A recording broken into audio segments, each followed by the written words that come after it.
Bueno, cuando pensamos en Isaac Newton, casi siempre nos imaginamos este universo de orden perfecto, ¿verdad? Todo regido por leyes matemáticas impecables y sin margen de error. Pero nuestro análisis de hoy, descifrando la luz y los colores, nos va a revelar algo muchísimo más fascinante. Resulta que, detrás de esa gran fachada de perfección científica, existió una vida personal increíblemente caótica y, a decir verdad, impulsada por una obsesión desenfrenada. Así que adentrémonos juntos en esta mente tan extraordinaria. Para que se den una idea de la magnitud de esta obsesión, era literalmente espeluznante. Porque claro, para estudiar cómo percibimos el color, a Newton no le bastó con la teoría. Se sabe que llevó a cabo un experimento físico extremo. Insertó un punzón, que es básicamente una aguja gruesa sin punta, entre su propio globo ocular y la cuenca del hueso.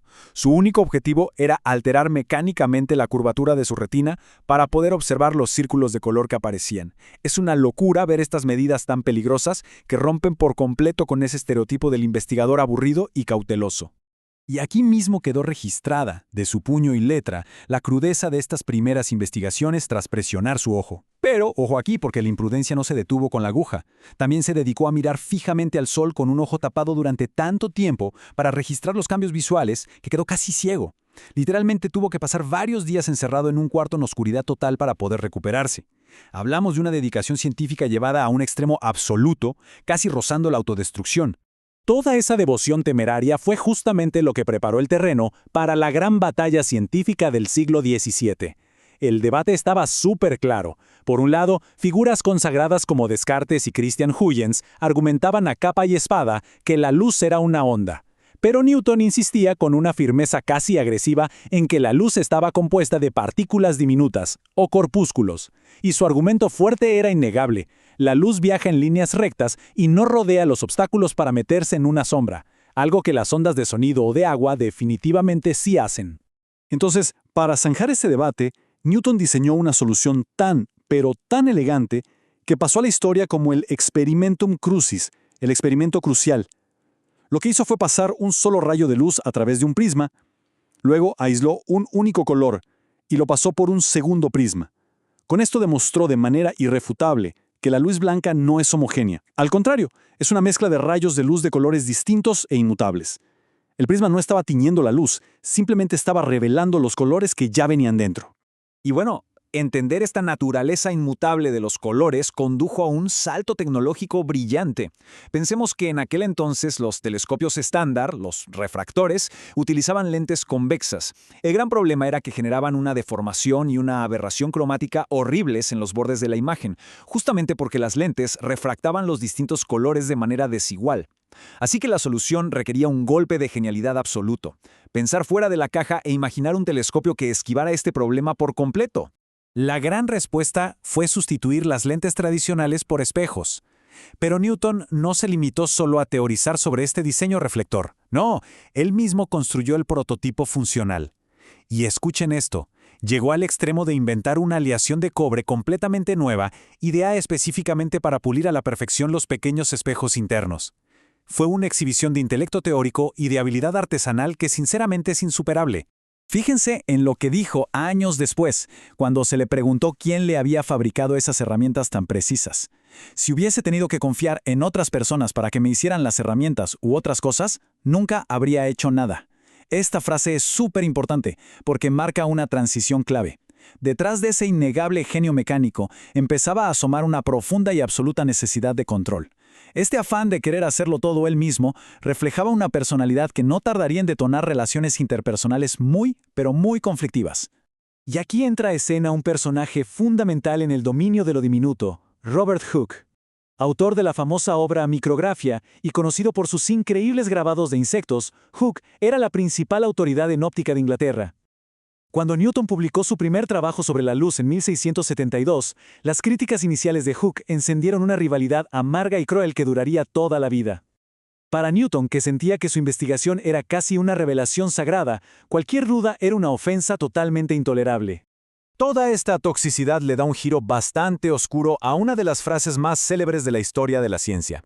En una carta dirigida a Hooke en 1676, Newton escribió que si había logrado ver más lejos era por haberse subido a hombros de gigantes. A simple vista suena como un hermoso acto de humildad, pero el contexto lo cambia todo. Históricamente sabemos que Hooks era un hombre de muy baja estatura y de complexión encorvada, así que esa supuesta humildad científica era casi con toda seguridad un insulto intencional y sumamente calculador. Esa intensidad brutal, su incapacidad para manejar la crítica y su aislamiento, eventualmente le cobraron un precio altísimo.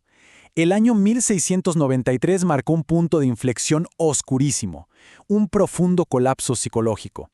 Newton sufrió episodios de paranoia severa, un insomnio espantoso, donde apenas dormía 1 hora por noche, y empezó a enviar cartas perturbadoras a sus amigos más íntimos, como John Locke y Samuel Pepys. En estas cartas delirantes, llegó a acusarlos de conspirar en su contra y hasta deseó su muerte.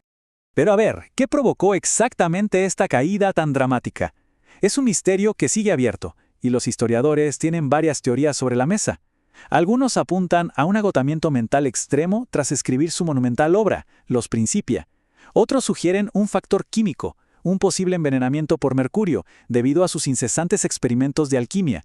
También se evalúa el durísimo impacto de una pérdida emocional, o simplemente esa sensación de asfixia tras pasar demasiados años recluido en Cambridge.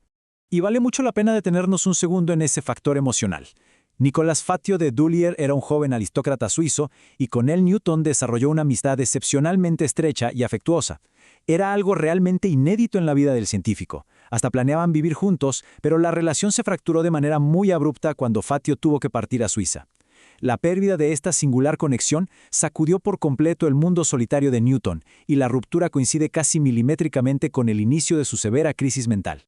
Afortunadamente, y recuperándose muy de a poco, Newton buscó horizontes más amplios y encontró un nuevo escenario para canalizar esa energía desbordante: la política nacional. Se plantó firme contra las imposiciones del rey Jacobo II, que estaba intentando obligar a la Universidad de Cambridge a otorgar un título saltándose todas las leyes. Newton fue una pieza vital para defender con éxito los privilegios y la autonomía de la institución contra este abuso de poder.